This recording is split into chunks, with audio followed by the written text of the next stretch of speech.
and is harvesting 23 grizzly bears in Wyoming going to put the nail in the coffin? I don't think so. But I do think one of the things that people need to think about is like good science exists over decades, like 30, 40, 50, 60. Humans can't think in that time span, Charles. Don't be silly. You don't speak Spanish. Welcome to The Rich Outdoors, where we break down the tips, tactics, and strategies of hunting's greats to not only help you become better hunters, but to motivate and inspire you between hunting adventures. For more about us, including additional resources on our guests and links to everything we cover in the interview, check out therichoutdoors.net.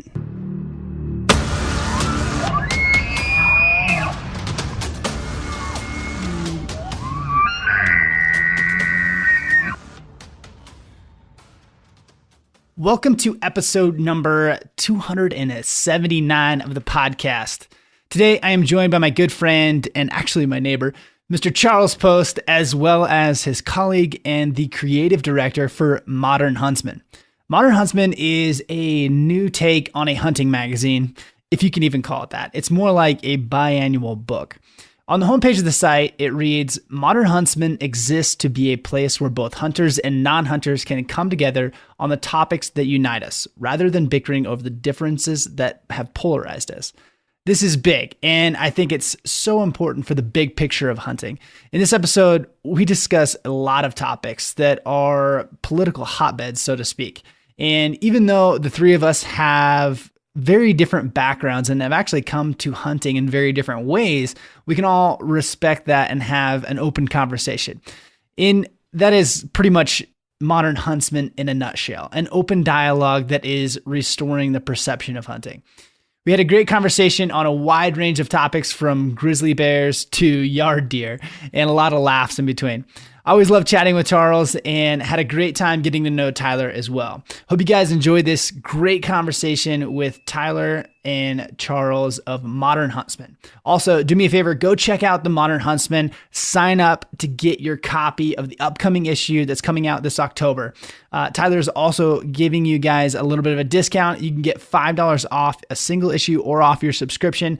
Just use the code TRO. You can check it out at modernhuntsman.co. There's no M in that, .co. We talk about it in the podcast, but enjoy this conversation with Tyler Sharp and Charles Post. Enjoy, guys. Today's podcast brought to you by Solo Targets. Solo Targets are life-size, ultra-realistic 2D targets. And I have been obsessed with the Solo Targets and love the realism of having to pick a spot on an animal and not just shoot a dot on a block. The Solo Targets, you can turn any block into a ultra-realistic hunting scenario for much, much cheaper than a 3D target. And preferably, I think I prefer them over shooting a 3D target. I also really like that all the targets are actually life size, which really gives you a feel for what an animal is going to look like in your sights at different yardages. I just got the new mule deer buck target, and the thing is badass. The target alone will give you buck fever. It's a giant buck. We set it up in the field and with just a small block target behind it, which is so it adds that realistic pressure of having to hit the vitals, because if you hit anywhere else, you're not going to hit the block that's behind it. It is so fun. Just that added little bit of pressure makes you really hone in on that target, and it adds to that little buck fever scenario, puts the pressure on, so to speak. Head over to solotargets.com. Check them out. Awesome. They got elk targets, they got antelope targets, mule deer targets, all kinds of cool stuff, sheep, bear, all kinds of great targets. Use the Rich Outdoors promo code TRO and you'll get 20% off your new badass target system. Today's podcast is brought to you by the Go Wild app. The Go Wild app is such a cool community of like-minded, positive outdoor folks. The Go Wild app is growing fast and is becoming a huge community from all over the country. First off, the Go Wild app is totally free. In fact, it's better than free, but we'll get to that in a second. First, head over to your favorite app store, whether it's for iPhone or for Droid, and download the Go Wild app. Then you can follow and meet so many great like-minded outdoors men and women from all over. It's perfect app for all ages, and it's a place that you can actually get answers to the questions that you have and post pictures of your adventures. You can even build points by logging the time that you spend hunting, scouting, training, or even listening to podcasts. Back to how Go Wild is better than free. Go Wild is continuously doing giveaways with tons of prizes that keep getting better and better. They've given away everything from bows to guns, hunting trips, optics, camo, and all kinds of high quality gear. Right now, Go Wild is doing a giveaway called Help a Mini, Win a Mini, where they've partnered with Raise 'em Outdoors, a nonprofit org that is focused around getting the next generation involved in hunting and fishing. Go download the Go Wild app, search iPad, and you can help support Raise 'em Outdoors and get a chance to win an iPad. Go check it out.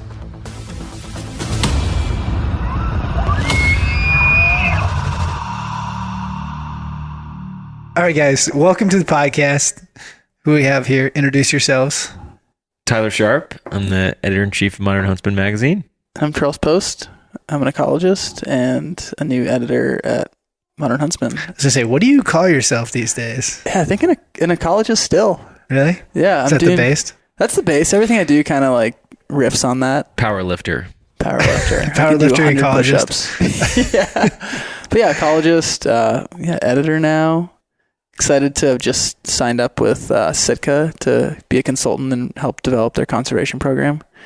Yeah. So now you wear so many hats all the time. I know. I feel like hopefully fewer. I mean, I feel like it's make some films, consulting, and then bird watching generally. What was I may have asked you this before on a podcast. Yeah. And I apologize to the audience. If you've already asked them this question. What did you think you were going to be when you grew up? Scientist. Yeah. Yeah. Like a full-on field scientist. Do you just look back and be like, man, I had no idea what I thought? Well, like yesterday I was helping a friend pronghorn hunt, and we got out there early in the morning and just watched pronghorn for a few hours. Yeah. And that's what I wanted to do. I guess I didn't know that actually paid. Not that you make that much being a scientist. Yeah. But I think that's why I like hunting I like the hunting industry. I like... Because you watch animals. Yeah. I mean, it's like, if you're not a scientist... working in the hunting space is basically the next closest thing. Yeah. So we were doing that tonight. We were out back watching deer in the field. Yeah, it was insane. It's funny, like I'm the hunter, I guess, out of that, and you're like, man, tomorrow's a big day. You could shoot that. I'm like, I haven't didn't even cross my mind. I'm like, it could have been middle of season. I'm like, oh, that's a really good buck in the backyard. And you're like, man, we could shoot that. Well, I think that's why I get along with hunters, with both of you guys and a lot of people I've met since moving to Montana, is that people genuinely are excited about wildlife, and there's not a lot of, sure, fishermen and bird watchers. Does it seem strange to you that there's hunters that are really into animals and just love watching animals? Like before you were a hunter, I guess you've kind of been hunting for quite a while, so it's kind of hard to put the two together. But did you ever think that you'd meet hunters that just love watching animals? I think I knew they were out there, and maybe Bozeman has more of them than other places, or Montana has more of them than other places. But I feel like I've met a lot of people who just have as much knowledge about their species of interest, whether it's elk or waterfowl. They might as well have a PhD in the thing, so I'm constantly blown away. Just hearing you make your calls or, talking to Ryan over at Sitka, who's the waterfowl, expert. And it's just like, there is so much to know about your little piece of the globe and your species. And it's just, today I was dropping off a U-Haul at the place here in town, and the guy was an outfitter in the thoroughfare for 7 years. And he was telling me all this crazy stuff about elk behavior. How did that come up in conversation, by the way? Because I rented the trailer to pick up my shoulder mount, and the gal I rented it from told her boss, the guy who owns it, like, oh, he just picked up his elk, and he's like, oh, you could have put it on top of the Toyota. I got my Thule box and then a solar panel up there. I was kind of laughing because you guys pulled up, and Tyler's truck looks like he's ready for safari. Yeah, and Charles' truck looks like he might be part of pest control. I was going to say, or summer camp. I got like frisbees and soccer balls. Oh, man. That's funny. We got it all covered. Yeah. So just real, comical. Yeah. It was kind of like a truck dealership here for a second. Yeah. We had like pretty sick, stellar vehicles in the driveway. But that I take that as a compliment, because I did build that truck to make it look like a safari vehicle, to pay homage to the old safari vehicles we used to hunt out of. And I'm not a mechanic, so I didn't want to get an old 70s Land Cruiser. I wanted to get something that was going to make it to my destination. So I went with the So it's like the modern version of it. Nice. So Tyler, introduce yourself a little bit. You're the head of the man behind the Modern Huntsman. One of several. So I have two business partners, Brad Nethery and Elliot Hillock. We've all sort of divided and conquered. Brad does most of the marketing. He runs our Instagram and our website. Elliot does more of our logistics and, day to day, negotiating with the printers and logistics and fulfillment and shipping and all that. But yeah, I've sort of taken the helm as the face, or not the face, but the spirit tip of the actual magazine. And that's largely based on my experience in the last 11 or 12 years in the hunting industry. And it's funny because when I met Brad, it was just an Instagram account and he didn't really know what he was going to do with it. And when I saw it online, I figured he was in Bozeman or Seattle or Denver or something. And I sent him a message and said, hey, well, this is really interesting. What are you doing? I'd love to hear more about it. And turns out he was in Dallas, which is where I'm from. And so we met up in Dallas almost 2.5 years ago. And he kind of talked about what he wanted to do, but he wasn't really sure. He was thinking about doing a magazine, but he for sure wanted to, start to move towards improving the perception of hunting. He was coming from a purely branding perspective. He wasn't even really a hunter. He had a creative agency, and he saw that there was not really a space online that was showcasing that type of work that's more focused on, the journey and the hard work and the respect and the harvest versus just the trophy photo or how big the buck was or whatever it was.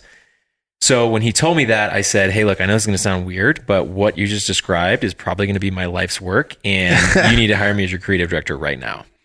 And he was like, okay, well, maybe we'll finish these coffees first, and then, we can talk about that. So fast forward a little bit, my experience, I guess that's a rewind, not a fast forward. My experience in the hunting industry, I went to film school, and then I moved to Africa and filmed a lot of safaris over there, and then got really plugged in with a lot of the organizations in the hunting industry. What made you want to move to Africa? I just got a job. I got lucky. And I was living in Los Angeles at the time. And I remember getting a call from my dad, and he used to own a shop that did screen printing and embroidery and all that kind of stuff. And it was next door to a video editing place. And this safari company owner had come in with a bunch of really crappy footage and said he wanted to make films. And the guy was like, well, you need to hire a cameraman who knows what they're doing and get better cameras, and eventually you could make films. And my dad just happened to be privy to that conversation. And he was like, oh, well, my son's just about to graduate from USC. So it was just really a right time, right place kind of thing. And so right before I graduated, my mom, very Texan mother, calls me. She's like, Tyler, do you know what you're going to do when you graduate? Do you have a job yet? And I said, well, Mom, actually, I got a job in Africa. And she kind of paused on the phone. And she goes, does it have benefits? And I was like, well, Mom, the benefit is going to Africa. And she's like, well, what if you get eaten by a lion? Like, I guess it was my time to go. So I went there, lived in the bush for 5 months, totally changed my life. And then it was like remote. So you went LA to the bush? Yeah. Well, I moved back to Texas, was at home for a month in the summer, said bye to all my friends in LA, sold a bunch of stuff, and then went to the bush. And Wake up call? No cell phones, no nothing. I mean, there was a radio that they could radio from the bush back to Dar es Salaam to talk about the charter planes coming in or the supplies they were putting on the plane, but that was it. I was off the grid for a while, and it was amazing. Totally changed my life. When I came back, it was a complete shell shock. And well, just coming back into a society where I had been literally, I knew what time of day it was from the sun, and I was was it more of a shell shock going into it though? No.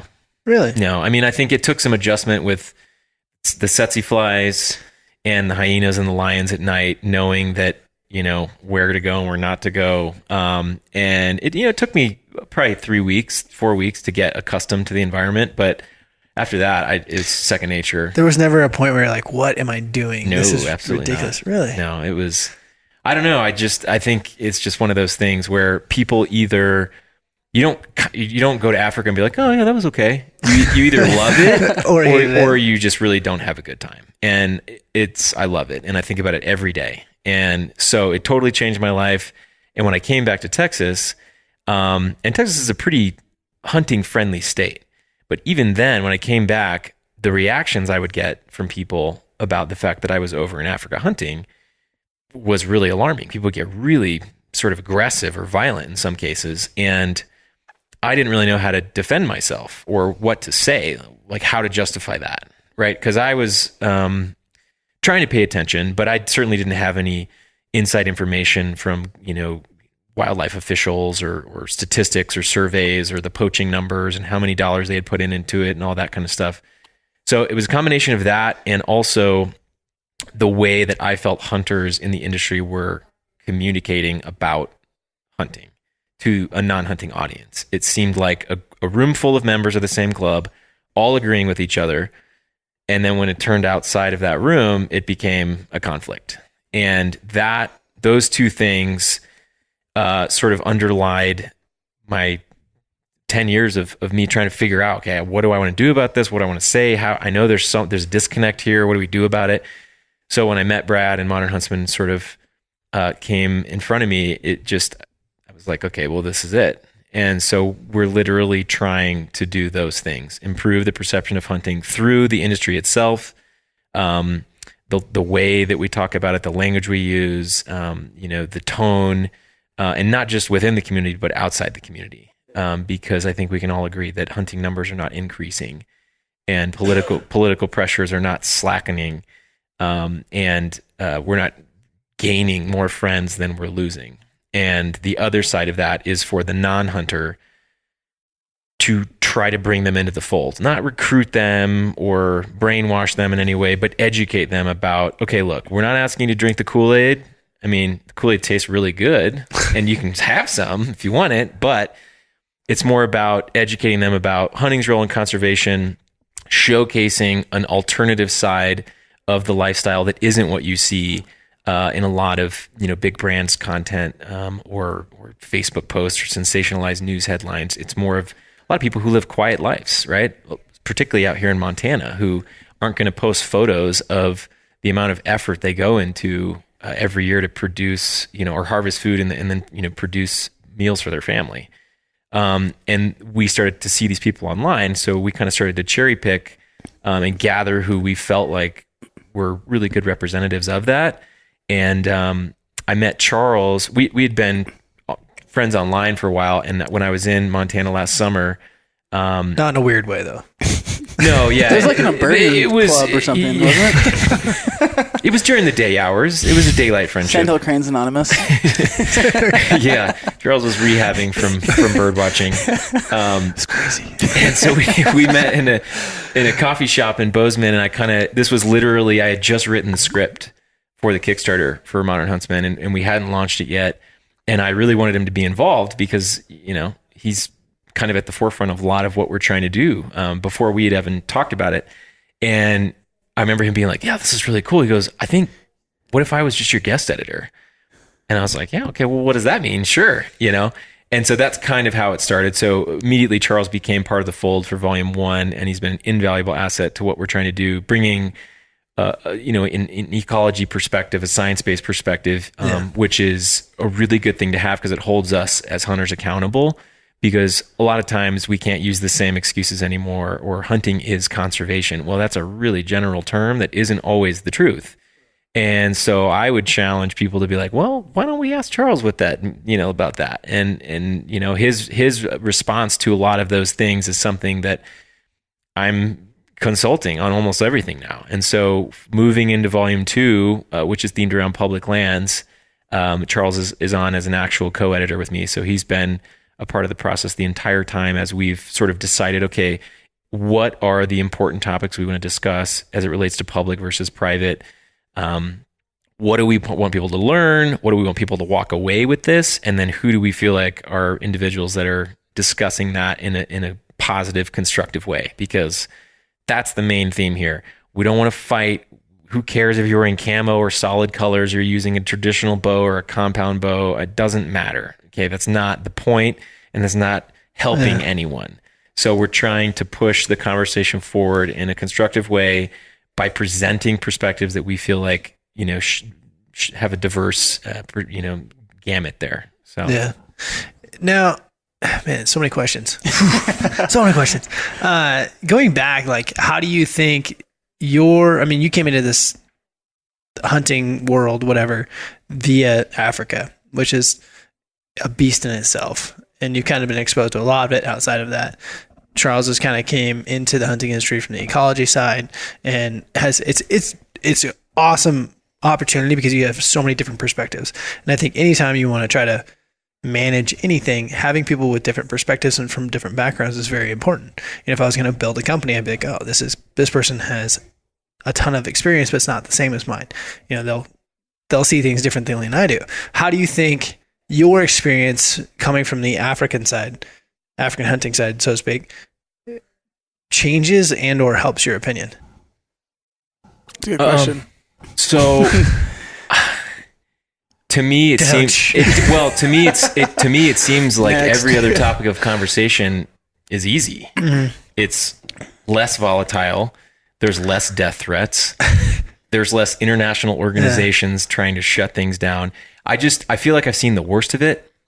And especially with some of the people I worked with, some of the some of the shows I was filming for. And the era. Yeah. I mean, you have to consider the era that you were filming in Africa was pretty head on, like trophy hunting time frame. Yeah. And so the backlash of that, I've seen. So I actually worked directly for the family of Corey Knowlton, who bought the black rhino tag at the Dallas Safari Club auction. And I saw what happened after that.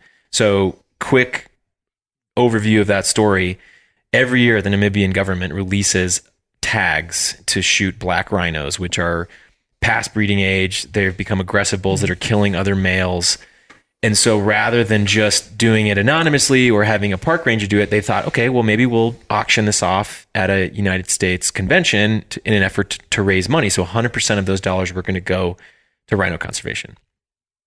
Well, the rhino was going to get shot anyway. Yes. This rhino was marked as a problem animal in the same way in Africa, where any animal who has either killed people or is causing a major threat to safety, it's marked for death. So the animal rights groups caught wind of this, and they started to send in death threats and bomb threats and all this kind of stuff before Dallas Safari Club. So the FBI was already there before the show even started. And Corey Knowlton, they legitimately had $1 million that they were going to throw down for this tag. And because the animal rights groups basically said, for every hunter who bids on this rhino, we're going to kill one of your children. And that's not a light threat, right? And even if somebody's saying that half seriously, that's not something you joke about. Yeah. So nobody else wanted to bid. So they opened the bidding up. Corey bids $350,000. Nobody else bids. Bid closes at $350,000. So those people, out of hate and ignorance, literally blocked $750,000 or whatever it was, that amount, from going to rhino conservation. Yeah.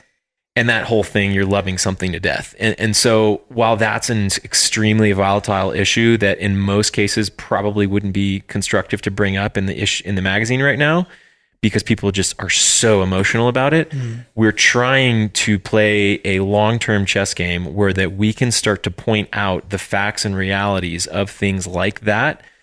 And if we can do something like that, then something like public land is going to seem like a ages 4 and up board game. You know what I mean? And that's obviously not an insult, because that's what we're taking on in this next issue. And we have experienced some hostility or people's strong opinions about one way or the other. But I think to circle back to your question, I feel like because of what I experienced with the heat and the animosity that surrounds Africa, it's really prepared me for the potential difficult conversations we're going to have forward in issues. When it comes to controversy within the magazine, is there ever a point where you're like, maybe we shouldn't do that? Or oh yeah, we literally just had something come up where we both were like independently working on something, and we both just were like, hey, this isn't adding to what we're trying to accomplish. This is maybe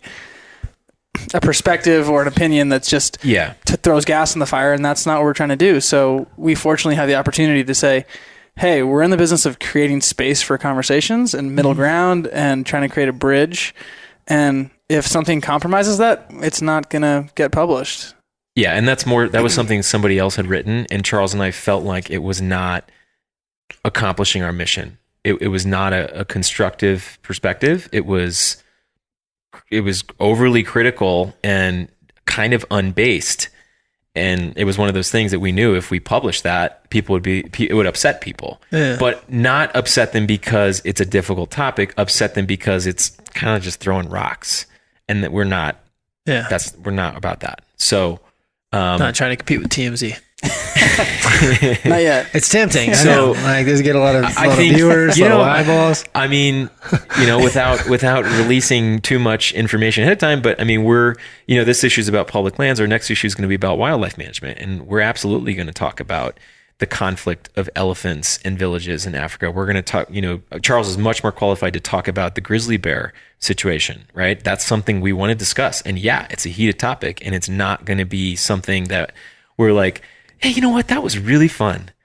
Yeah. It's gonna be difficult, but I think that if we can approach it in a way that we are showcasing both sides and hoping to find middle ground. The problem is there's no answer. The rhino thing, there's an answer. That's as straight as they come. There's no argument to it. Public land thing, this is where we'd had this conversation where I find it hard for me to choose. I don't like that there is a choose a side, because I don't feel like anyone has even come to the table with a representative argument or solution to what is the problem.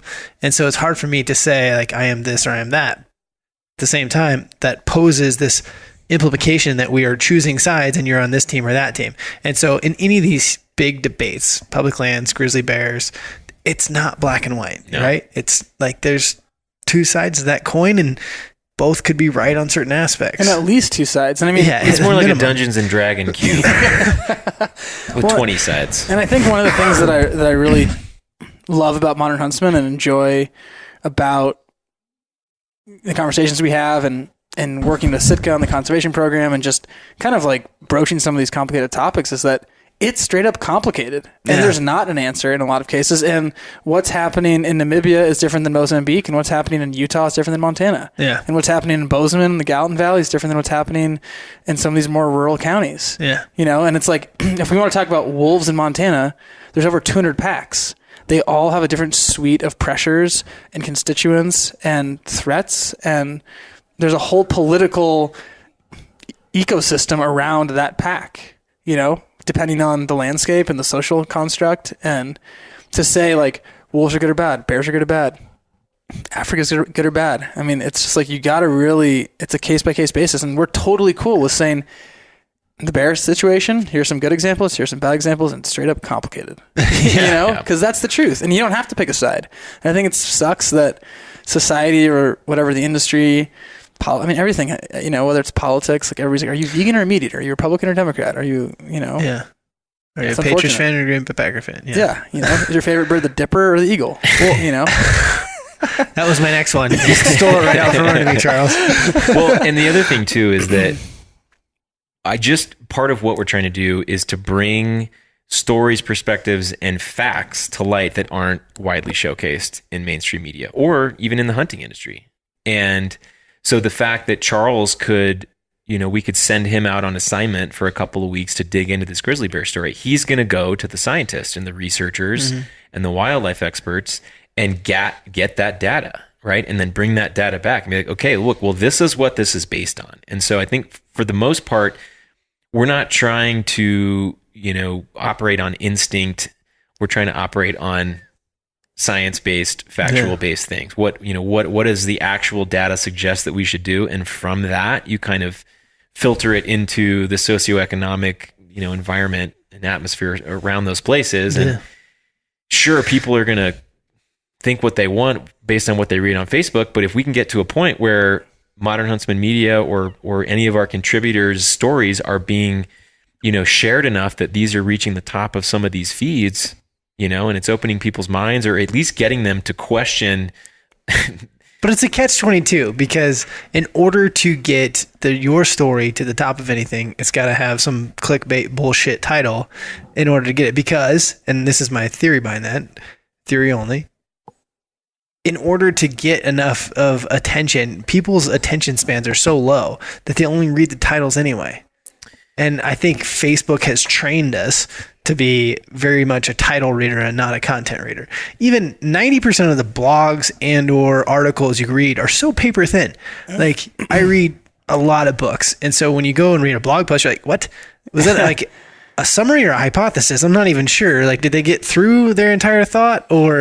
And so like, all I'm saying is like, you get to these paper thin articles and people read that and then base their entire opinion on it. Here's your title. Charles Post solves the grizzly bear problem. And then the first line of the story says, it's complicated. Yep. We've talked about that. And honestly, I think that's a legit hypothesis for most of the complicated topics we're talking about. Yeah. Well, to counter that though, that's where Brad, my business partner, comes in because he coins it growth hacking. So he's coming from Modern Huntsman. Sure, Charles and I are focused on the philosophy and sort of the mission and all of that. Brad's focused on getting this into a very amorphous and adaptive media company that can have massive engagement. And something that might help us in this next issue is that we actually got Chris Burkhardt to join on as a guest editor with us. Nice. And I don't know how many of your listeners are familiar, but Charles is friends with him, and you've worked with him on several projects, and massively influential from the outdoor community. And so a big part of what we're trying to do with this issue is actually bring in people from the non-hunting industry under common cause. And if we can get some of those people, in addition to the fact that the magazine largely is based, the contributors get a percentage of issue sales. So we're bringing in influential people, not just because of the work they do, but because of the voice they have. And that's a win for everybody. So if we can spread the content, more people subscribe or buy the issue, they get paid more, but the message that we've worked so hard to craft makes it further. Yeah. And so I think if we can combine the digital strategy side, which is what Brad's whole department is, and he uses all those acronyms and agency words, I have no idea what they are. But that's something we're certainly working towards, not just from a content perspective, but from an actual analytics and interaction, engagement, all those words. Those big fancy words. Yeah. Charles, what's your? I'm kind of curious to get into this grizzly bear thing, just because it's a hot topic in Montana. What did they make a decision today? Oh, I don't know. The last I heard, I guess today they would have found out, or the judge said that he put the halt on it. That's the last thing I heard. Yeah, he did put the halt on it. Okay, because I saw the update last night, and then he was gonna review it today. Pretty sure I read something today that it got halted. Okay, yeah. Which curious to know for sure. That's just politics. I'm not hugely surprised by that. Yeah. There's a lot. That's just ridiculous, the politics. But as far as I'm thinking, there's so many controversies within the grizzly bear thing. You see the bear spray versus guns is kind of a big one. Yep. And it's funny because you will see science that supports one completely. 99.9% of everyone who uses bear spray lives. Yeah. And then over here, it's like 99.9% of people, that use guns survive or whatever. And so like, it's easy. There's a book called Bad Science, and it'll ruin you for everything you ever look at as far as a study, because it'll show exactly how you can take science and sway it one way or the other. Totally. And like, I recommend it to people, but I caution, because everything you read after that's like, well, that's bullshit. But on that note, like, there's a debate within the state, like bear spray versus guns. What's your thought? Yeah, so that's a great question. I've asked quite a few people, outfitters who pack in the thoroughfare, the state bear biologists, law enforcement, and the resounding kind of feedback I've gotten from that question is both. Because bear spray is a great first line of defense, in my opinion, if the wind's good, if it's not snowing really hard, if it's not raining really hard, if it doesn't fail. If it's not windy in Montana. Right? So that one Tuesday last year. Yeah. So, and that's a real thing, right? It's an aerosol. So, the state bear biologist who works in our region out of our local office here, he was talking to him the other day, and he was like, I always carry 2 cans and I carry a sidearm. And I'm going to go for my bear spray first. and that's going to hopefully envelop me in a cloud or, make a big buffer, and that thing's going to turn around. But, there are situations where you might be out with your wife and she's, 50 yards out and there's a bear coming at her, and a bear spray's not going to do anything. So depends on where I'm going, where we're hiking or hunting or running or whatever. But if we're in places that are pretty, grizzly prone, I usually carry both. So I'm curious on a fact that dawned on me the other day. And so I don't know if you can speak on this or not as far as behavioral. And obviously you're not a grizzly biologist by any stretch of the imagination, but there's a big push to be bear spray. Right. What, in your opinion, what do you think the long-term effects, like hypothetically, we appeased a group of people and said it was only bear spray and no one used guns. Do you think that the bears would become trained to that fact over a number of years? And does shooting at bears make them more timid? Like you look at bears, in my limited experience with bears in Alaska versus bears in Montana seem far less scared of you than the bears in Alaska. Right. One would assume that's because in Alaska they get shot at a little bit more. And so they have a fear of humans, a healthy fear of humans. And I'm always curious, what happens if we only spray bears for the next 20 years? Right. Do bears even become scared of us if they realize bear spray is not even anything? Yeah. I when I think about bears and risk, I think about the number of conflicts. There's not that many bear attacks take place in the lower 48 every year. A lot of the bear attacks that take place in Alaska take place in Anchorage city limits. Yeah. And they're oftentimes black bears. Yeah. In that wild, semi-urban landscape. My good buddy was one of the head mountain rangers in Denali for years and years and years. And now he's a supervisor at Anchorage. He's got more bear experience than I'd venture to say anybody.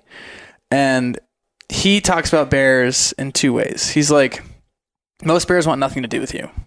And in most cases, bear spray is going to do the trick. He's had one experience where there was a bear that was actively behaving in a predatory way. And for all of us who've seen animals prey on other animals, watching a coyote lope through a field or watching a coyote hunting voles or wolves chasing elk or a wolf just in a field, those are very different behaviors. Yeah. And I think, one, I don't think that there's that many people shooting grizzly bears with pistols in general in the lower 48. Yeah. And bear spray, probably not that many either. So I think the net is our research data even enough? Is the pool enough to even make a conclusion on it? No, because I think a lot of grizzly bears don't see people.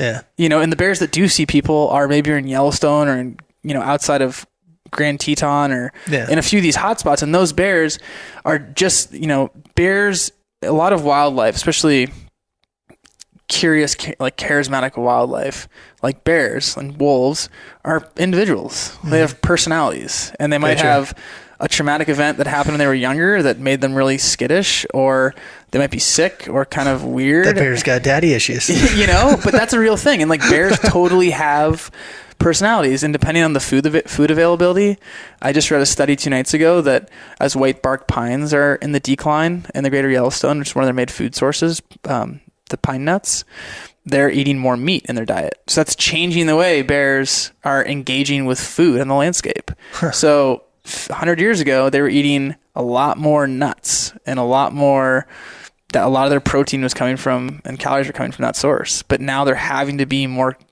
carnivorous, which is probably making them more prone to eating gut piles in places like the thoroughfare. So I think it's a moving spectrum. Yeah. Every bear is different. Every population has a different relationship with people. Like you said, Alaska, there's places where they're hunted, like in Kodiak. Our good friend Adam Fossich is up there on a hunt. Bear sees you 2 miles out. It's booking it. Yeah. You go to Yellowstone or Grand Teton, there's going to be a bear that's head down eating grass 20 feet from you. Yeah, and this is the problem I have is this goes back to the bad science book. If you were to take a study of bears in the United States, even the lower 48, you can't include Yellowstone. Those aren't the same situation. Yeah, 100%. So it'd be easy to include bear attacks in Yellowstone or bear attacks in Alaska or in Anchorage. So if you said Anchorage within the greater city limits or whatever, those are different circumstances. Totally. Far different than, say, if I am in the wilderness in Montana and I run into a bear. But it also depends on, like, those guys got attacked in Ennis. Yeah. That's a place, there's a lot of elk, there's a lot of hunting pressure. So there's gut A lot piles. of bear pressure too. A lot of bear pressure too, yeah. I mean, just that dynamic of having that high population of bears. Totally. They're going to be very testy, very aggressive, very territorial. Totally. And it's late fall, they're in hyperphagia, Yeah. which is a time when bears need to get calories. A lot of older bears don't make it through the winter. They die in their den. So that's like a real thing that these bears are dealing with. And Ennis is a place where you might have more a situation that's more prone to conflict. But there's probably plenty of places in Montana or Idaho, Wyoming where there's a lot of habitat for bears to move into. There's not a lot of elk being killed and not a lot of gut piles. And there's maybe not a lot of pressure from humans, and those bears are probably totally different. So I truly know that it's a complicated thing. It's maybe going to be overplayed in my lifetime, but I really think that it's like, if we're talking about bears, we got to talk about Yellowstone and not Yellowstone. Yeah. And we got to talk about places where there's human pressure, and maybe hunting is a factor, and places that there's like a few ranchers and they're running cattle, and maybe that's the issue, you know. And having talked with some wolf biologists, they tell me that cattle predation is a function of a few bad apples, and those bad apples teach their pups to be bad apples, and it's like it's truly a learned behavior. Yeah. And there's some animals, just like bears in Alaska, you have bears that are up in Denali who eat berries, and you have bears on the Kenai who eat salmon, and those might as well be as different as a guy from Florida and a guy from Alaska. Yeah. Totally different program. Yeah. Question for you, and I guess this is for both of you. You can answer it how you want, but if you were in charge of the public perception of the grizzly bear hunts going on, what would you have done differently that we haven't done? Because I feel like that we dropped that hunt out there and we didn't really warm that into the public. And I think that's important. I mean, that's a big move for us to put a grizzly bear hunt out there. I guess just from your guys' perspective, what do we do well and what do we not do well? Well, I think Montana, if you don't have a hunt set up for this fall, Idaho and Wyoming. Yeah, I mean, being the Berkeley ecologist person that I am, a little left of center, I would say.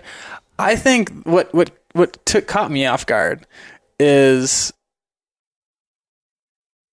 I understand that the Endangered Species Act is in place to protect animals from extinction. Once they exceed a point of stability, by virtue of the law, they're put into state management. Yeah. I think on paper, the rebound of the grizzly bear in the greater Yellowstone is epic. That is a true pat on the back to conservation in North America.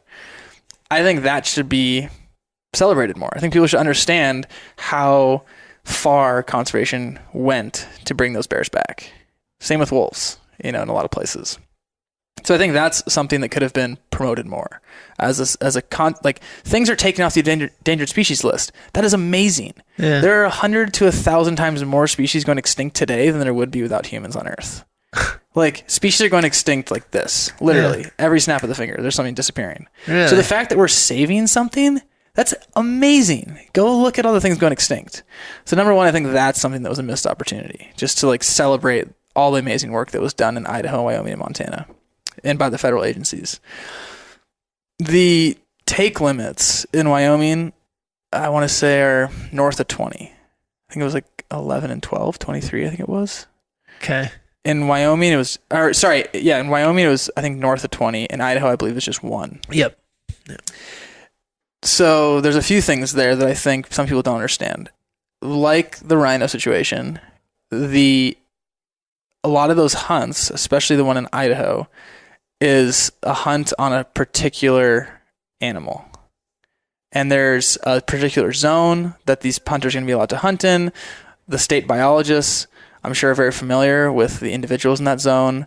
It's a boar. It's going to be an older animal. Yeah. So from just a population standpoint, I just think it's having the knowledge to put your finger on all the checks and balances that go into the harvest of that one animal is asking a lot of people who aren't reading science papers. You know, it's like you can watch Alex Honnold climb El Cap, and I am just like, oh my gosh, that's insane. Like, but he would sit there and be like, oh, well, there's all these things that I'm doing to prepare myself for that, and it's relatively calculated, and there's all these, you know, there's a lot that goes into that climb. Still insane. But there's a lot of education and experience, right? Yeah. I think people look at, you know, a picture of a grizzly bear and then it says like one will be killed in Idaho, and that evokes something, but that doesn't necessarily draw on education or experience, or that individual who's reading that headlines, they're probably not experts in population dynamics. Yeah. So to know that killing a post-reproductive male is not a swipe to the overall stability of the population. Now in Wyoming, I'm not a grizzly bear expert, though I am an ecologist, and I understand a lot of these issues at large, and I've done quite a bit of reading on the grizzly bear situation in the greater Yellowstone. I think that number is quite a bit higher, and I do believe there's a sow that's being taken from that population in Wyoming. I'm actually pretty sure if a sow was shot, they were going to end it. Oh no, I think isn't there one sow in the list? I think so. I was under the impression that if one sow was taken, that the hunt was over. Oh, okay. Because there was the gentleman that was an anti-hunter and received the tag, and a couple of us were just making comment that if an anti-hunter really wanted to save bears, they'd go out and shoot a sow because it would end the hunt. And makes 19 of their tags null and void. Right. Well, regardless of whether there's a sow or not, I think one of the things that I, as an ecologist, am a little wary about is if, in fact, some of the main food that these bears rely on in the greater Yellowstone, the white bark pine, are in decline, which they are, and if human pressure is mounting around these sanctuaries, is going to continue, which it will, there is potential that there will be more and more pressures on this population at large. Do I think that's enough to put them back in the endangered species list? I'm not sure. The review that the judge, that federal judge in Missoula, he wasn't considering that necessarily.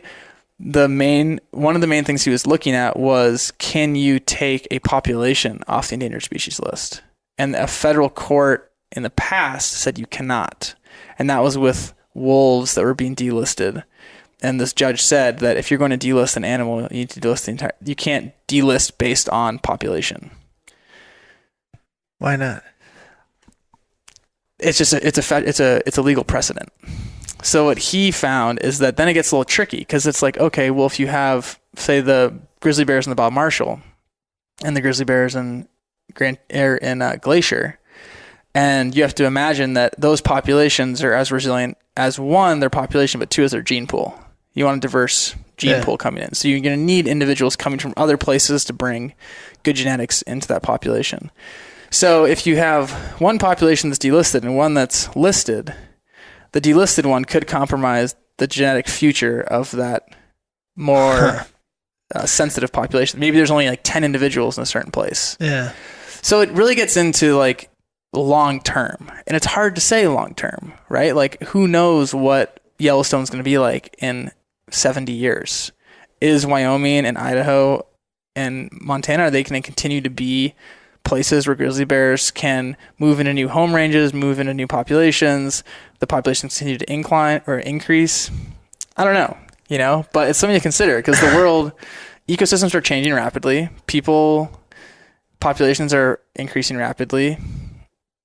Wildlife in general aren't doing well on a global level, on a global scale. Yeah. And is harvesting 23 grizzly bears or whatever, dozen or 2 dozen grizzly bears in Wyoming going to put the nail in the coffin? I don't think so. But I do think one of the things that people need to think about is, like, good science exists over decades. Like 30, 40, 50, 60. Humans can't think in that time span, Charles. Don't be silly. But like that's, so it's like you either have to be Spanish. So you either have to be like, I just think we need to be more liberal about the way how much room we give animals, how much space we give them. Like, if we really want these things to be around for a long time, we like have to give them enough space. I mean, E.O. Wilson, one of the most famous, amazing biologists, living today, he's a Harvard evolutionary biologist. He has the half Earth hypothesis. He thinks for wildlife to persist on Earth into like the future, 1,000 years out, we need to set aside half the Earth for wildlife in nature. And that's including water and like marine reserves. I mean, it's crazy. If you look at the number of species going extinct on Earth, like we're doing a good job about saving some species. We're doing a horrible job about saving most of them. Well, that's because we continue to have 3 to 5 kids each, and totally. And wonder why the plastic thing and overfishing and development, and I mean, there's a million different drivers. But I think, grizzly bears they make headlines. They're clickbait. I think it is though a reflection of. But when is enough? Like, like if you were to say you were a pro grizzly bear, you like grizzlies are the coolest animal in the world. What do you want? 10 million? How many do you want? Like, where's the number? Well, I think what we have to realize is that 100,000 grizzly bears. There's only so many places you can have robust populations of grizzly bears in the lower 48. So it's like, how do we create a future where Yellowstone and the Bob and Glacier and maybe parts of Washington, how can we create long-term stable populations? And what's a stable population? It's a population that has enough gene flow where you have genetic diversity. It's a population where you have enough food where they are at what cost? And also if their diet's changing. So like we can forecast perhaps how white bark pine are doing, but now they're maybe shifting to more calves in the spring. So then it's like, okay, well now we have to think about like elk populations. Like how do we make sure that we have enough elk? Hey guys, quick interruption. We've been busting our butts to bring you guys 3 episodes a week of 100% free content to make you all better hunters and get you jacked about hunting. In trade, I need your attention for about 20 seconds.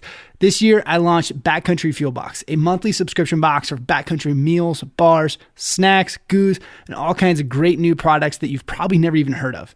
It's a killer way to test out new options or just save money by stashing each box for this upcoming season.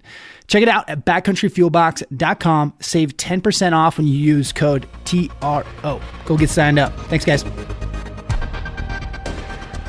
So is there a balance between what they're eating, aka on the elk side, or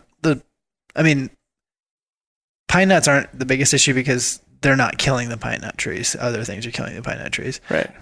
So it's not like more grizzly bears are going to make pine nuts extinct and then cause themselves to be extinct. But on the elk side, where's the balance between 100 grizzly bears in an area and 0 elk, or 10 grizzly bears and 100 elk? Yeah. But you're saying 10 grizzly bears isn't enough to have long-term genetics to affect or like to continue genetic diversity to continue the population. Yeah, it's true. 10 grizzly bears is not, and you see that in places like New Zealand where you have a handful of native bird species left. The last northern white rhino, that's a genetic issue. They have 3 females left, and they have sperm from a handful of different males, but it's like they're all first cousins. They're not going to last that long. I mean, that's just making you that much more immune to recessive traits. And they get places in the South where that's okay. Yeah, genetics is like the name of the game when we're talking conservation long term. You gotta have a diverse population with gene flow coming in from other populations to have resilient. I got an idea. Animals. We're just gonna load up all the grizzly bears, like half the grizzly bears in Glacier and half the grizzly bears in Yellowstone, and we'll just trade. Yeah. The like summer, it's winter. a key party. Yeah. It's a key party. Yeah. Well, it's interesting because when that was announced, it was right during my move up here. And 2 days after we got here, we were still unpacking boxes. We didn't have an internet set up yet, so I didn't even read about that. And 2 of my friends from Dallas came to visit, and they're both sort of wildlife humanitarian photographers, and she's a vegetarian. And she goes, "Did you see this?" And turns her phone around, and it was about the Wyoming grizzly bear hunt. And she's like, "I can't believe they would do that." And so we started to talk about it. And this is what has been amazing about what we've, sort of grown around the Modern Huntsman tone, is that we were able to have a conversation. And while I don't know as much about the issue as Charles does, I was able to say, well, look, I don't know exactly what the deal is, but I can imagine that they had some form of census and they issued a certain number of tags based on that. And, that usually that money goes to conservation or wildlife management. It pays the salaries of the people who manage the trails and, do this and that. And, and try to talk her through what that looks like to give her context. And so to go back to your earlier question, what I think needs to happen is that there needs to be more context provided for those sorts of things. And if Fish and Wildlife is going to drop some bomb like that, they need to realize that there should be a carefully crafted message, a public statement, a press junket or whatever. There needs to be media and language surrounding that to give it context so that it isn't just some this or that. It's at least saying, hey, look, this is what we've based this decision on, and this is what we think, and this is how we're going to go about it, and this is where that money's going to go, and this is why we think it's a good thing. Yeah. Rather than not say anything. And just here's text. No, I 100% agree. And this goes back to like how we could have better done that. It's just education. And if we could have came out, and when I say we, Fish and Game or the state biologist could have like made a press release that said, here's my thoughts.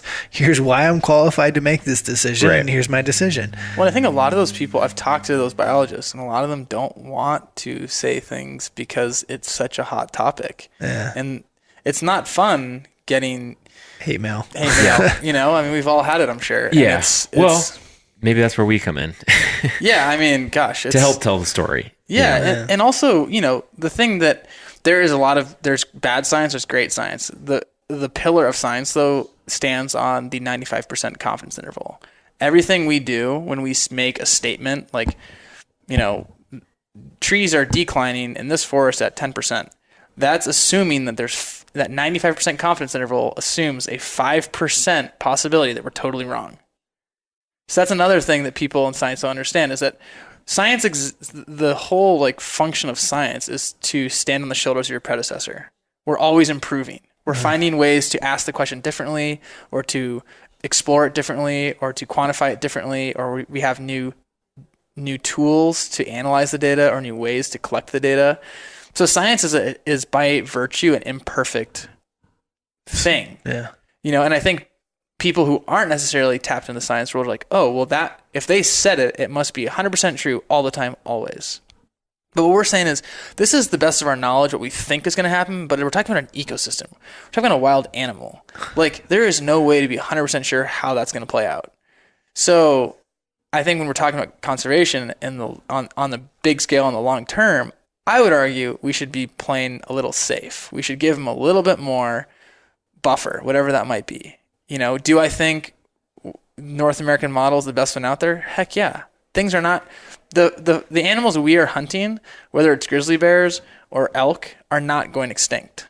The federal government and the state agencies and the wildlife managers, public and private, have done an incredible job of bringing desert bighorn, elk, deer, turkey. Everything we hunt has come from basically nothing. Bison. I know there's not tens of millions of bison on the plains like there were, but there are bison, and they could have gone away forever. Yeah. So I think that's something to consider. We're talking about animals that are heavily managed. We're not talking about these little unique frog species and butterflies and flowers that there's nobody arguing over. They're just disappearing. So we do the things that we decide as a society we're going to care about and hunt and manage and talk about and fight over and send death threats over, we're doing a really good job of saving those. Because nobody's sending death threats about that little orchid, because it exists, and that little butterfly, because it exists, and there's maybe a PhD student and an old time scientist who cares, but they're going extinct, and we're over here fighting about. Well, you talked about that in the last podcast we did. Yeah, choosing species that people give a shit about. Totally. And it is I think in some cases just noise, Like it takes away from the beauty of science and conservation when we get so combative over like, you eat meat, you shot a whitetail. It's like, there are so many whitetail. There's never been more whitetail in North America than there are today. Yeah, there's like 5 in my backyard right now. There's like 5 in your backyard. There's probably 5 in everybody's backyard in Bozeman. But, one of the things that I'm excited about with Modern Huntsman is that so much of the disconnect and the polarization is a function of there being no forum that's safe. And there's no forum where a vegan from UC Berkeley, I was a vegan for a little bit, can go and like sit down with a hunter who identifies as a hunter and also eats plants. People forget that if you eat meat, you also eat plants. Not just meat. Yeah. Where they can like sit down and talk. Because I don't eat the food that my food eats. But excuse me, I think you confused me with something. You brought food that my food eats. No, because I'm not a rabbit. And I think to go back to your earlier question, you said, when is it enough? And it's harder to determine that for something like a grizzly bear who doesn't necessarily have as large of a footprint on an environment as an elephant does.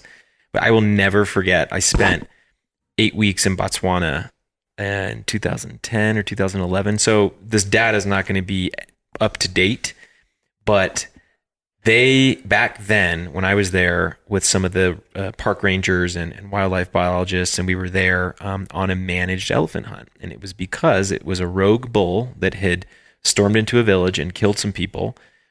And they were sort of talking about how they have to deal with this all the time, and people are poisoning elephants because they don't want them to destroy their crops, and then people are poaching them and all that kind of stuff.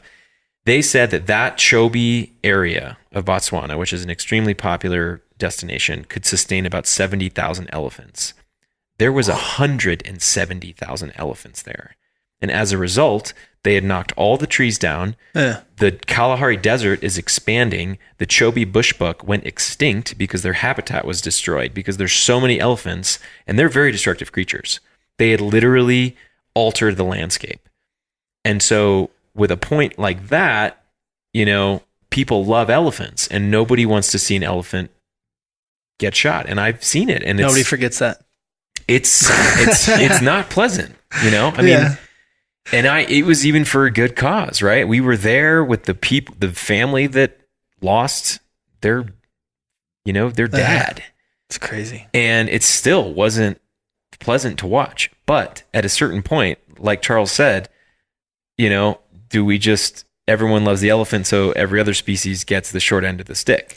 Well, and that's why, like, it's tough because when you live with grizzlies and you're around them all the time, it's tough to take the opinion of someone who lives in New York. Nothing against New York, but you're like you live in fear out of these things. And I get, why people don't want them at all. It's, if you're looking over your shoulder at every turn. And I mean, nothing against grizzlies, like, mind being around them. I see people's point of perspective. Like this year we were up black bear hunting, and we saw 5 grizzlies in one afternoon.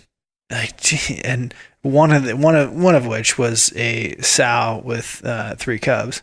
So I mean, that's 4 right there. And you look at, like, we were talking to one of the biologists here in town, and she's like, "Yeah, I've never even heard of that. You never see a bear with 3 cubs, a grizz with 3 cubs, and these are yearling cubs, not little cubs.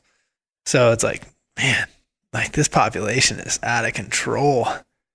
I don't know. It's definitely and if you look at the collar data of grizzly bears in our area, there's a great interagency website that has a ton of collar data, and you can see these bears. I mean, they're moving through all of our little hillsides and little micro mountain ranges, and they're expanding. And that's a function. I mean, the way that I see it is like these healthy populations, these wild refugia, Yellowstone, Montana maybe at large, the Bob and some of these other places, they're like the little nursery grounds for elk and bears. And as those nursery grounds exceed their carrying capacity, the number of animals that ecosystem can support, they pour out. And that's great for people like us who hunt, because we have a constant steady stream of animals coming out of Yellowstone. But the same thing that we have to keep in mind is that as populations continue to develop landscapes, I mean, my fiance is born and raised here in the Gallatin Valley. Like, this place is unrecognizable. Yeah. I mean, we are going to continue to disconnect populations. We're going to continue to put pressure on them. Whether it's the elephant situation or the bear situation or the wolves preying on people's cattle, like, that's a function of us taking away their space and their livelihood and forcing them to have bad behavior. Yeah. I agree. So it is hard, but we also have to stomach the fact that we live in the Anthropocene, like the global epic. Like the Jurassic was when there were dinosaurs. The Anthropocene is like... Wasn't that a movie? Jurassic... What was it called? Jurassic Park. A couple. It's a pretty good movie. He has the entire introduction tattooed on his arm. All the words. Don't embarrass me in front of my friends, Charles. But we do have to keep in mind that, like, we live in a human-dominated landscape. We have to make tough choices because people want to be where animals once were or are trying to make a living, and there's conflict there. Yeah. And it's sad hearing that elephants have to be shot because they're coming into people's villages, but that's the reality. It's sad that we have to talk about managing predators in some cases, but for those people who are trying to make a living, like, you either move the person or you manage the wildlife. Where do you see it in 50 years? Where do you see it in 100 years? I mean, it's a scary thought. Blade Runner. I don't Waterworld. Yeah, gosh. Kevin Costner's best work. I don't think people see, Charles, it was all pointless. Oh yeah, I don't know. I think animals. I think the animals that people are arguing about in North America are going to continue to be here. Those will be here. These specialists are going to continue to disappear. Specialists like these, the pika, who has this little sliver of the world that it can make a living in. Yeah. That's a tough thing. An elk's pretty adaptive.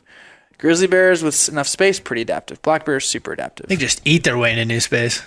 Coyotes, this is the crazy thing. For the first time ever, coyotes, which used to just be in the southeast, have now exist in every state in the lower 48. They're now in Alaska, and they're moving through Mexico, and they will be in South America shortly.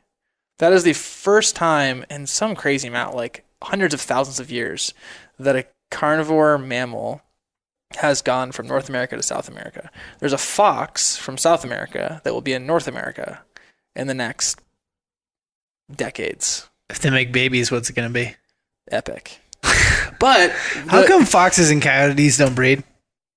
Maybe they do. I don't know. Well, usually with breeding... I disagree about public land.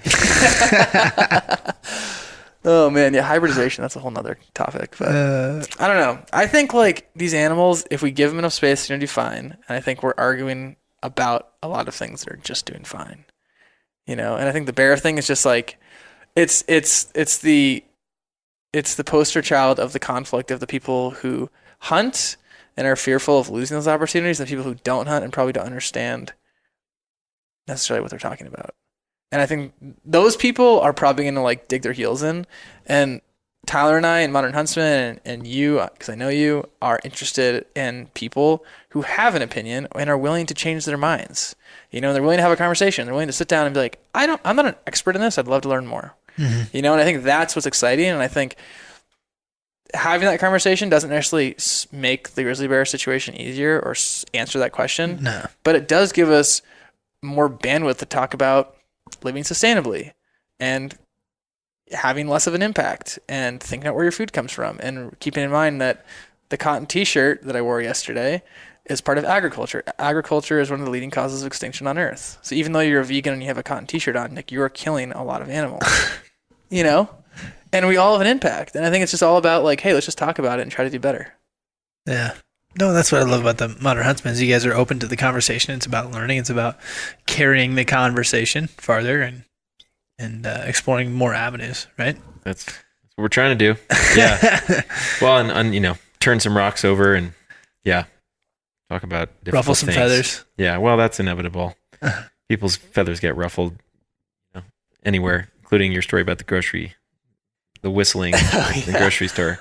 I was whistling at Rachel trying to find her, and some lady got super upset with me at whistling at her. Yeah. I mean, people are going to get upset. And I think that, when we're talking about, when he says arguing about specific animals will be the ones that last, well, I think that there's an important distinction there that I think we should keep in mind, that the arguments that we're proposing should be based on the people who live there, right? In the immediate surrounding environment, because that's part of the other elephant problem is there's a documentary that's about to come out with a friend of mine named John Vanovich, who helped produce it, called The Edge of Existence. And it details this entire conflict in northern Tanzania between elephants and villagers. Africans hate elephants in most cases. They don't like them. They don't want them there. They exist. They just represent a threat to their livelihood. And I mean, these are people who, make maybe $2,000, $2,500 a year. And for an elephant to go through their field and destroy all their crops, they're done. Yeah. Where they can't they just go buy more. That's what they get their money from. So all of us in the U.S. or in Europe making or wherever, decisions, we're deciding, oh no, we think the elephants belong there. We're making decisions about the people who live there. And that's different because it's, kind of a third world situation. But I think it's important to keep in mind that our perspectives should be based, possibly if we're going to inject an opinion, it should be based on, the locality and not just what we think somewhere far off.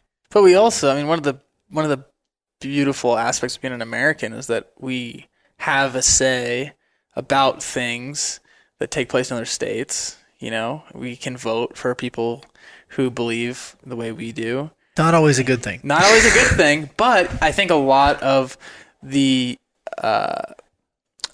failures that are taking place in the political realm and a lot of the failures that are taking place in the wildlife management realm are a function of poor communication. There's obviously just the bad people and the bad actors who are liars and doing things that are unethical. But I think for those that are trying to do well and do good, I think there's just like a big disconnect. Yeah. And I think for us, yes, people in Montana have a voice about what takes place in their backyard, but somebody in Portland also has an opinion that counts in a lot of senses just as much as ours because of the way they can vote.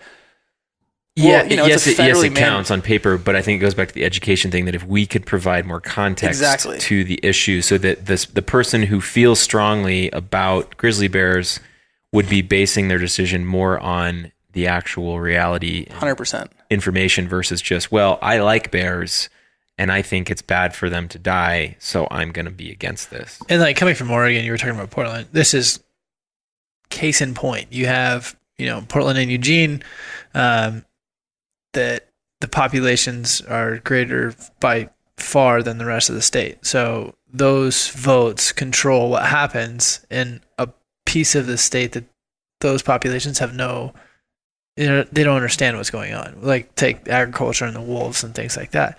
And so, do I like wolves? Oh yeah, wolves are cute and cuddly. Why would I not like wolves? And so you have the entire rest of the state dealing with wolves and a lot of issues throughout the spectrum based on votes from someone who lives in downtown Portland. Totally. Who doesn't understand the situation at all. Goes back to education. It's not their fault. I'm not blaming these people for being ignorant. It's just the information's not out there. The information's not there. Well, it's either a photo of a dead wolf or it's a fishing game press release, which I might get excited about. But most people aren't going to go and seek out the press release and be like, okay, cool. Well, they referenced this data set. I'm going to go and find that on Google Scholar, which I love doing, but nobody else does. I didn't even know that was a thing until you told me about it. But I think that's the reality we're talking about. And I was just shooting a story on wild horses in California. I grew up in California. I was up in the upper northeast corner in Modoc County, and I was the president of the Cattlemen's Association. Lost his national forest lease to run cattle because it was so overgrazed by horses.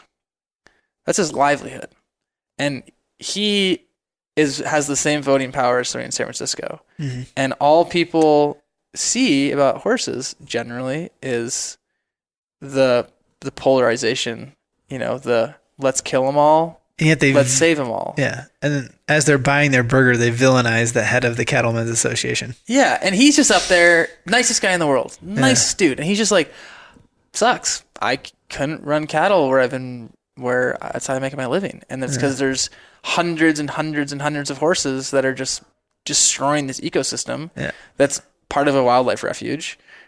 And which is similar to what I was getting at with the bear thing, because it's like they said they wanted 20,000. I'm fine with 20,000, but you're at like 80,000 or 120,000. I don't know what the number is. Well, they want over 700 in the Greater Yellowstone. 700 bears, grizzly bears. Oh, I was talking about horses. Oh yeah, it's crazy. I mean, it's so through the roof. It's ridiculous.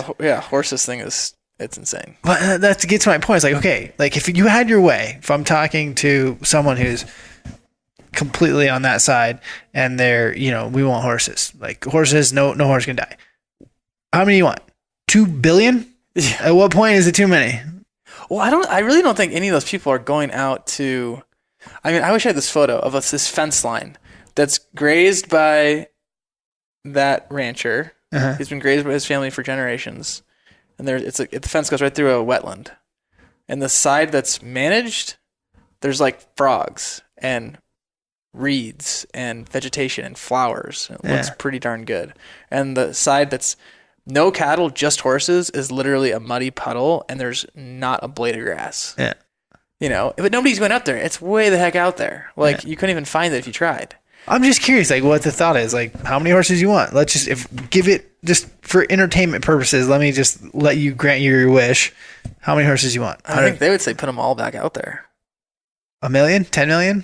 Yeah, I don't even. I mean, there's actually an issue too. We're having a horse story. I mean, that's been, I think, a great. I'd say the horse issue is even more toxic than the bear issue, because there's so many people who have an opinion about horses. Mm-hmm. Yeah, there's a lot of horse people. And it's hard. I mean, we filmed a foal dying, and we filmed its last breath, and it was like the cutest little foal ever. But things die, and that was part of a population that was dying because of no food and no water in Arizona. And that's what's happening. It's crazy. And to the point about grizzly bears and wolves and everything in North America, things have to be managed because it's 2018. Yeah. It's not. I say it all the time. If you're going to play God with one species, you have to do it with all species. And we have to, because we're playing God with every aspect of the planet. Well, except our species. Yeah. We're really into population management, except for our own. Yeah. Yeah. But it's hard because, we put these things in the magazine and we're talking about stories, or, this wildlife management one is going to be tricky, because you put it out there and some of these things are true and they're done well, and we've asked the right questions and asked the right people for advice and referenced the right folks. But even if you do all your homework, you still put it out there, and there's still it'll either strike a chord of curiosity or of acceptance, or people are just gonna be pissed and they're just gonna not be psyched. And and that's today's realm, as we get into a defensive mode of screw you, you're wrong. Yeah. But, well, where can guys find the magazine, get the magazine, subscribe to the magazine? Yeah, so the website's modernhuntsman.co.co. Working on getting the .com, but right now it's just .co. Whoever has it, give it up. Whoever has that M, fork it over. Yeah. Do you have an M? Go fish. So we're about 2 weeks away from going, hopefully, to press for the first proof. The loose goal right now is for this volume 2 to come out in second week of October. So plenty of time for reading in the hunting season. Yeah. It's Modern Huntsman on Instagram. And Brad's got a pretty robust launch strategy. We'll be talking about all the contributors, a lot of the different story topics, the different sponsors we have involved. Charles is contributing different thoughts to that.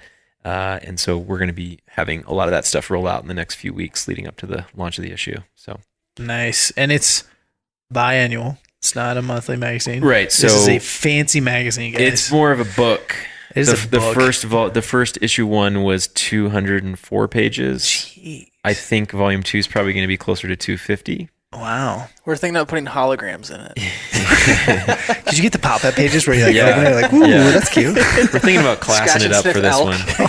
Oh, Right? you're onto something, Charles. For the record, Charles does not speak for the design team there. Charles are handling the design side quite well. Evidently. Yeah. So yeah, this will be the second one we release in 2018, hoping that if subscribers continue to grow, that by 2019 we'll be able to release 3. We will see what my blood pressure is like at the end of 2019, and maybe we'll go to quarterly. That would be a goal, right? It's hard to fathom a production schedule for something like that, because I think Charles can attest to how much work we've put into this one, and it's pretty much been me and him in terms of editing, curating. And my girlfriend is the designer. Her name's Katie Smith, and it's Drop Cap Design. She's our designer. And she's got her whole own mission with trying to make waves in the design world. So she's coming from a purely design background, trying to do some really interesting things with. So you're saying she's not going to hire Charles and I with our pop-up? Maybe for her line of children's books, but not for her design manifesto. So, but yeah. We're definitely excited to get this one out there. Nice. About public land. So, Cody, I have a question for you. Oh boy. Favorite bird species? Everybody's been asking. Mallard duck just popped in my head, but that's not it. I don't want to go with that one. I don't know if it's the name killdeer. Yeah. Is it killdeer? Yeah, type of plover. That's these birds we had in the back pasture growing up, and like I would always try to hunt them, but they're very sneaky. They're like the hardest bird to hunt. I don't even know if it's illegal. Pretty sure it's past whatever. It was back then. It was like, yeah. Wink. But I don't know. Like to me, that's always been one of my favorite birds. They're cool. That was a good answer. Mallard duck popped in. I don't know why. It's like favorite food, bread. You're like, what? Yeah. You're like, I don't know. Bird, duck. What? Yeah. That's good. I was trying to think of a better one, but That's a good one. Fun. Yeah. I like it. Yeah. How about you? What's yours? Well, mine's the American Dipper. American But Dipper. everybody knows that.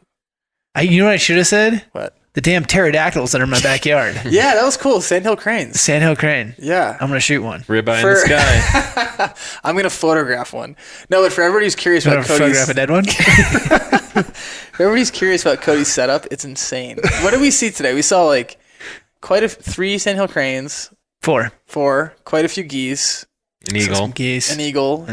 Deer. Some nice bucks. Some good bucks. It's insane. Yeah. I mean, I think that's what it all boils down to, is that we love wildlife and we love nature, and we're all in our different ways trying to create a future where they have a future. Yeah. Right? Absolutely. Like, I don't know. I'm a weird obsessed with watching animals. I could watch them. No problem. I don't have this innate, like, especially with elk, I don't have an innate desire to shoot them. I don't know. To me, it's just like, I just love being around them, calling them stuff. And then like sometimes they'll get real close. I'm like, oh yeah, I'm supposed to shoot this one. I don't know. But it's kind of like this passion that you can't really put a finger on. Yeah, it's so complex. Like when you get into the whole, you want to dive into a controversy like the trophy hunting versus meat hunting thing. It's not black and white. Like it goes, again, I'll steal your phrase. It's complicated. Yeah. Just start saying in Spanish. Muy complicado. It's muy complicado. Yeah. I think that's how you say complicated in Spanish. Works for me. I understood it. Just going to roll with that. That's the lesson for the day. It's complicated. Mm-hmm. Go get the Modern Huntsman. And ask questions. Yeah. Don't take it for, what you see in the first 4 words or the title. Very true. And I think that's what's going to be cool. And that's what's been awesome. Issue 1 had so many cool perspectives. And issue 2 has so many cool perspectives. And we're not curating them all to be one. Like, the thing we love about it is that there's going to be a few dozen people who have a lot of experience and a lot of insights about their little topic. It's all about just realizing that it's easy to point fingers and speculate about somebody's opinion. But until you've actually heard them out or been in their backyard, it's... Well, and it goes back to, like, if you want to change the PR of the hunting industry, I think it's not becoming this or that. not being a trophy or a meat hunter. It's just being an open person with thoughts. And the way that I've kind of described it is, especially when I've been, in some of the more formal circles, like I was at a Boone and Crockett dinner. This isn't a formal circle. I mean, I'm talking about the formal hunting circles, right? They immediately press you and say, "Oh, well, what's your stance on this? And what's your stance on that? And are you for or against that?" And my answer, the best answer I've come up with right now is, in the same way that we could all agree that bravery, honesty, integrity, courage, those are all virtues. Those are good things that represent moral center. That is what we are trying to go for with Modern Huntsman, is what we can agree on as good things, moral center and virtuous ethics as it pertains to hunting and conservation. And people's opinions differ on that, but I think that, as long as it's not fringe topics for the most part, I think we can all kind of agree on one thing or another. And that's what we're trying to present. That's a good way to put it, man. It's really well said. Alrighty, gents. Thanks you for stopping by. Thanks for being on the podcast. That was fun. Thanks for having us. Yeah, that was great. It's nice for all neighbors now. Yeah. We should do this more often. I know, seriously. Tomorrow? Yeah, let's do it tomorrow. Every Wednesday. Yeah. All right, guys. Cool. All right. Cheers.